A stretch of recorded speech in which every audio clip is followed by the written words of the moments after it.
Ladies and gentlemen, welcome to another edition of Pod by the BAE, proudly presented by the Bay Area Examiner. I'm your host, Nathan Bond. Joined alongside me as always, Seth Varnadore, Robert Steeg, special guest Nick Simon joining us tonight to discuss some USF football.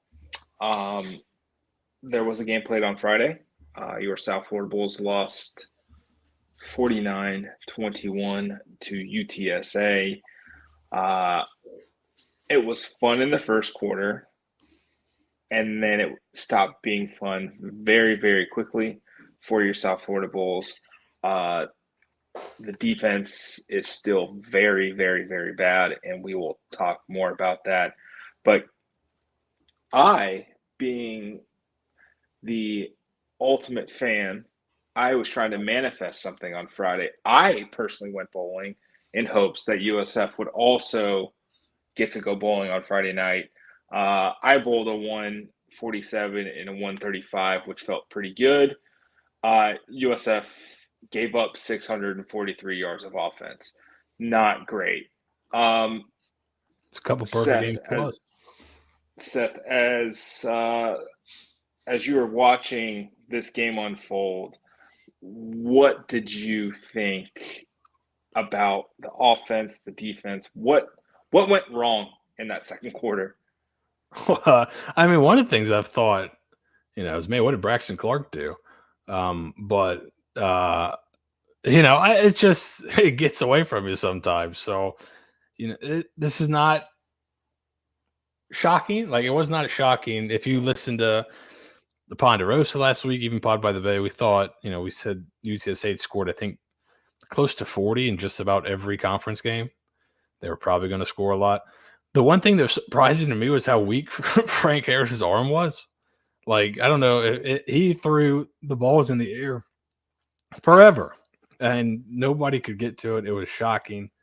So that was a little distressing. But it was not a game I thought they would win. So, it didn't really matter if they lost by 1 or 100. I'd kind of already thought they were going to lose it. I thought they started really well on offense, and that was great. But, it was not a shock to see it go the way it went. I thought you had some odd referee decisions that didn't help you either.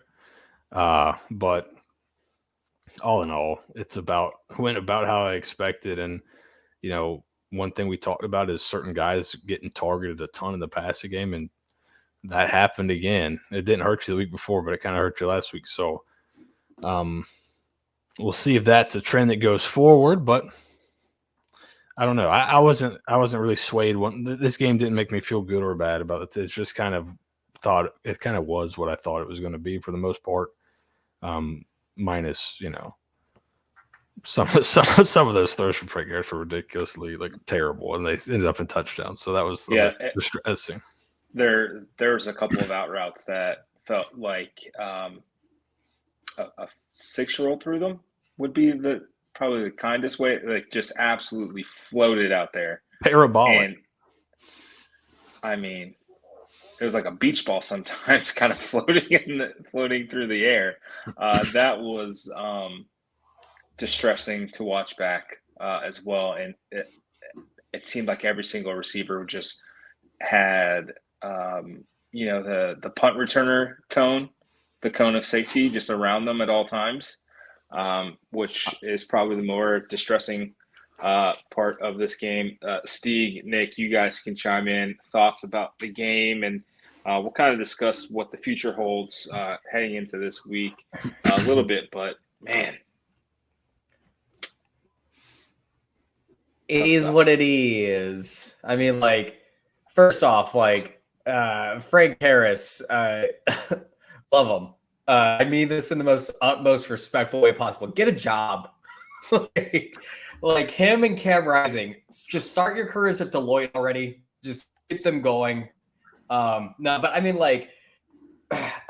it was exactly what we kind of expected when you play. I mean, the whole thing about the Alabama game kind of skewed things a little bit, which is the funniest thing to say ever, is that Alabama skewed the perception of USF. but I digress. I mean, it's a more talented team, a team that's won a lot over the last 12 years, has a whole lot of talent, a whole lot of experience together, a whole lot of gelling together, and then a good coach in Jeff Traylor. I mean, what else are you kind of looking forward to? You chalk it up as an L. Everyone was chalking this game up as an L at the beginning of the year. We all knew it was going to happen. Like Seth said, it didn't matter if they lost by 1, if they lost by 30, they were going to lose that game. It's just the way that it kind of goes sometimes. You're playing a team on a team of destiny right now. So sucks, whatever. You still have the season to play for at least. And see, you mentioned that Alabama game. Talk about two different directions for both programs, right? Alabama kind of rights the ship, and they look as good as any team in the country right now. And that Alabama game is also more than likely going to be the lowest points allowed by this USF defense this season, which I think is gonna be the funniest thing. And I think that's the fewest points Alabama has scored this season as well. That is categorically hilarious to me. And the further away we get from that game, it's clearer and clearer that Nick Saban was doing a bit. Like, there's just literally no way he trots out these two god-awful quarterbacks and thinks, yeah, these are the best options for this team to win. When Jalen Milroe is just sitting there, and then he just takes off like he has. Like, it had to be a bit. I'm trying to find it. Has Tyler Buckner played in another game since then? Like, I saw Simpson got in the game last week and then, fumbled before he crossed the goal line. But Deshaun Jackson. Tyler Buckner is on a milk carton, man. It may have been also letting hey, Tommy Reese, here's your boy. You keep stumping for him. All right, go ahead. Not so good. So, we talked about it shortly after the game. I mean, where does that Alabama quarterback crew rank in terms of worst teams they've played? So Tyler Buckner has not played since the USF game. So for good reason. The guy that started the game hasn't played since then. Where does that Alabama crew rank on the worst quarterbacks USF's faced this year? Second to last. Who's worse? Maybe Navy's. Ty Lavatai. Yeah. Yeah. And whoever that other guy was. I mean, it just the worst Navy quarterback that they've ever had. And they still put up 30 points, though. Yeah, that's true. So, they put up 30 points in Bama. I think it's still Bama. It took Bama until 45 seconds left to score 17. Yeah. I actually think that passing touchdown that Ty Lavatai had is longer than any play that Alabama had against USF. What an odd game. But I mean, seriously though, that is probably the worst quarterbacks you've played almost all year, including FAMU, including UConn. I'd take the UConn guy over those two. I would take who was it? FAU's backup quarterback. See the guy that 10-yard out for the touchdown. I'd take him over those two. How does LeJohntay Wester not get on the Biletnikoff semifinalist award? I mean, I think they suppressed his ranking because he did do a lot of damage against this USF defense. He's got 100. He's got 104 reception as top 10 in yards, and he's a punt returner too. But when your team stinks, nobody cares. So, right. But the elephant in the room. It's been 4 years of just really bad defense. At some point, it's not the coaches, and I Seth, you can tap out on this part of the conversation. At some point, you got to realize that the players just aren't good, and this is I think a lot of the fan base probably have arrived at that line of thinking. There was 8, according to PFF, there were 18 missed tackles on Friday night. 18th missed tackles. That has been an issue for years. You've changed defensive coordinators and position coaches multiple times, and you'd think you'd stumble into it. Like if it wasn't the players, you'd think you'd stumble into a good defensive coordinator hire or a coach who can teach you how to tackle. And for the most part, this team has kind of been in position most of the time. They just either get burned, take a bad angle, can't get the guy down. They're throwing shoulder tackles, trying to get guys down. At some point, this is just who they are. And for this defense, like I said and harped on at the beginning of the season, you're bad until you're not. This defense is still very, very bad / atrocious, and the numbers may indicate that they're probably better than last year, but it's still an abomination to watch defensively. And on Saturday, you got to hope that most of the 2 deep on defense graduates.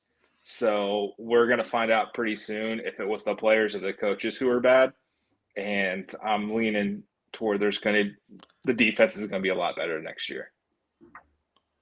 On Friday, I forgot, so I haven't really thought about the game until now, and it's just coming back on me, the 2 comedy of error plays where I forget who it was, where the receiver shakes him and literally he trips and he literally grabs his helmet off, and then the other play where the two guys literally run into each other. And Cephas scores the touchdown. Yeah. The 60. Yeah. Yep. Just a comedy of errors. But yeah, you touched on it. It's something that I've been kind of saying. It's you just straight up. I mean, we have 4 years of data to prove it. You just straight up don't have enough dudes who can compete at this level.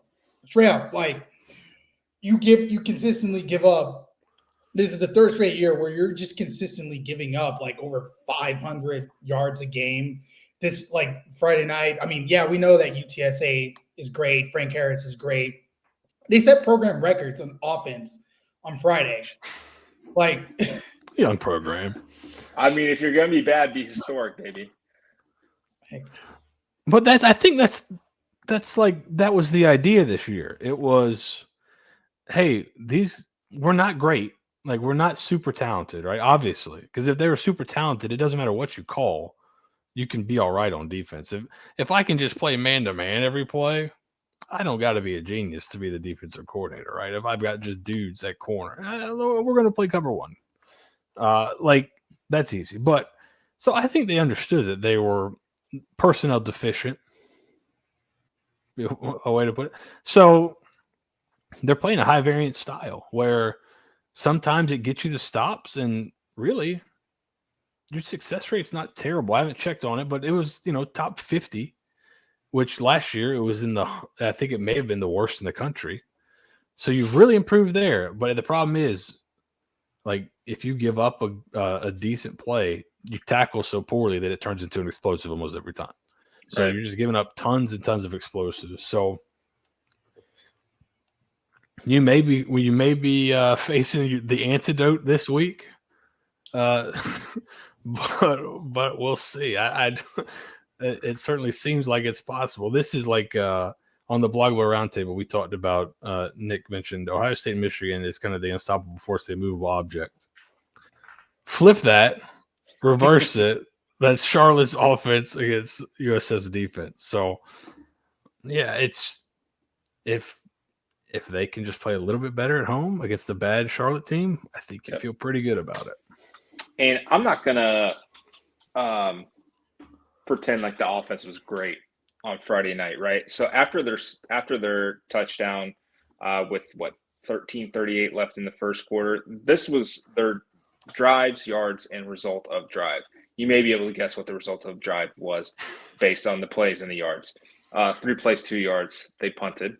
4 plays, 30 yards, they punted. 4 plays, 8 yards, interception on 4th down. 3 and out, 3 plays, 3 yards. 3 plays, 1 yard in the 3rd quarter. 4 plays, 11 yards, punt. They finally get a touchdown, but it's basically over with. And then you have 2 plays in the 2 drives in the fourth quarter. One ends with quite possibly the worst interception I've seen Byron Brown throw.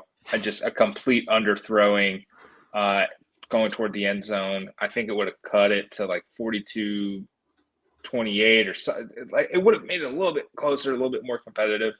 And it was still fairly early in the fourth quarter, but just a terrible throw by him. I don't know if it was a misread by the wide receiver, but it was a bad throw, and it kind of killed all momentum. And to go back to the main point here, this defense is bad. Frank Harris on his final touchdown, 9 guys went with the running back, and I think 3 of them still tried to tackle him as Frank Harris kind of walks into the end zone. That's an issue. Yeah, and I think like USF's almost didn't play to their strength. It felt like at times on offense. It felt like they were trying to slow the game down a little bit too much. Because going in, there was a point in the third quarter where they'd run on 57% of plays, and they were not running the ball very well. But they kept running the ball. It ended up being a little bit closer to 50. I think it ended up being where you had more pass than run. But like it was deep in the third quarter, and they'd been running 57% of the time. And you were down by a ton. So, I wonder if the defense being bad caused a little bit of that reticence to throw the ball more and get off the field quick, but you weren't running the ball very well, so you're getting off the field quick kind of anyways. So I thought there was some weird stuff in the offense and just the play calling from the offense in terms of, you were throwing the ball pretty well. In fact, like that's all you did well. You averaged 7 yards a drop back. That's not bad, but like you couldn't run the ball worth a lick. So it seemed like 47% of your runs were stopped for 2 yards or less. So not great. That's not great. Could it have also been a bit of you don't want Byron Brown to get hurt going into a must-win game. That's what it could be. We're trying to kind of figure out like why would you be doing it? Because I don't think Golish is dumb. I don't think he's a bad coach. So when he does something odd, it makes me think, okay, why is he doing this? I couldn't come to a great conclusion in the game, but that very well could be like Byron got popped right before the half. Like right because there are some people ask why are they trying to do why are you exposing him to hits? He got popped pretty good right before the half and kind of got up a little wonky. So maybe it was like, all right, let's just try to get through this without getting him hurt going to the next week. So that very well could be. It was just I thought it was kind of a weird game in terms of play calling. I mean, Byron was getting hit all the first drive. And I also know that they on top of all the other career record days, they probably also didn't hand Trey Moore the AAC, sacks in a season record, which they very easily could have. I mean, it seemed like, I don't want to say that they gave up because I don't think they gave up, but it just seemed like they're making a business decision from basically, I'd say like midway through the second quarter into the fourth. I noticed some of the play calling, at least, not to question it, we don't know what these play calls are either. Full disclosure. We don't know if any of the runs that were there were, read pass options, Byron could have pulled it or anything like that. Looking at what UTSA was giving, they're basically leaving no linebackers in a box and just kind of begging for USF to either throw it or pop a run. And USF couldn't pop a run. They're getting arm tackled all night, getting tripped up off of, a 2-yard gain. And that was the other part of it. Like UTSA was presenting a light box. So they had 3 down linemen. They're playing a tight front or a mint front. But basically it's a 5-man box, but really it's a 7-man box. They have 2 guys off the edge that are like playing out over receivers, but they're basically in the run fits. So it looks like a 5-man box. So maybe Byram's thinking, oh, it's a 5-man box run. And it really was always a 7-man box. So you kept running into 7-man boxes. That could have been the issue. And you saw Golish say when they interviewed him during the game that, they're presenting us some tough looks and doing some giving us some tough reads. So that could have been part of it too, where, it's just that if you have stuff where your quarterback has to read a lot of it, he's got to be right. And if the defense can make him wrong by showing something different before the snap, maybe you got to stop calling the read plays and just call, hey, if I want to throw it, I'm just going to call a throw. Right. So I know you kind of harped on that on Friday night, kind of during the game, like just make it a simple decision for the quarterback. Yeah, if you want to throw it, if this is presenting a challenge for him, we'll take away that part of it and let him do kind of what he is a good drop back passer. When he's just drops back and throws the ball, he's got a great ball. He's got good zip on the ball, so he can make the throws. So sometimes you just got to simplify it a little bit. And I know, the RPO is just so theoretically it gives you an answer for everything. Right. But if you keep getting the answer wrong, then go away from it. Like make it easy where I don't have to. It's not about the decision. It's about, can I execute the play call? So it's great theoretically, but if it's not working, maybe you have to move away from it. Yeah. And Golish mentioned in his postgame press conference on Friday night kind of what's been kind of going wrong with the team, the defense. He talked about, coaching. He talked about maturity. Again, I think that's probably his buzzword over the last month is just maturity. But he also mentioned strength. And Steeg, you mentioned, some of the guys, these arm tackles that they're not getting able to break tackles, or they're getting tripped up really easily. And then obviously on the defense side of the ball, you hit them at the point of contact and they're still dragging you 2-3 yards. That's the kind of watching the game back tonight and prepping for this. It was the amount of times that their running back or Frank Harris was hit at -1 yards, and it's still ending up 3-4 yards down the field. That's it really kind of is about the Jimmies and Joes, and they don't have them. It's really what it boils down to. And with that being said, with how bad this defense is, there is still an opportunity to get 50 more practices on Saturday. And that is remarkable. All four of us on this call would have signed up for that when we did our season preview back in August. And that's what we need to keep in mind. This team has won more games than they have in the previous 3 years. They have already surpassed their 2019 win total. This is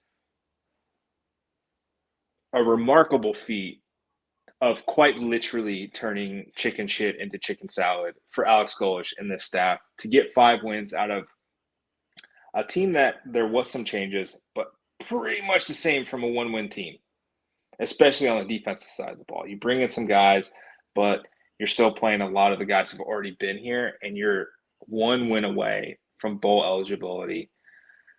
That is a remarkable feat, and I want everybody, and I mean everybody, to acknowledge and realize this is year 1 for a coach who does not have almost any of his guys in, and he knows there are deficiencies, and he is clawing this team to a bowl game. That's damn impressive. If there wasn't for UNLV, I would think Alex Golish needs to be in the conversation for coach of the year. What he's been able to do is pretty freaking amazing. I mean, we would have taken 4 wins. If they got this team got to finish the season 4-8, we'd be like, hell yeah, that's a huge improvement over what this was a year ago. So the fact that, like you said, we're in a position at the end of the season to be talking about this team potentially going to a bowl game, that's incredible. With this roster, hell yeah.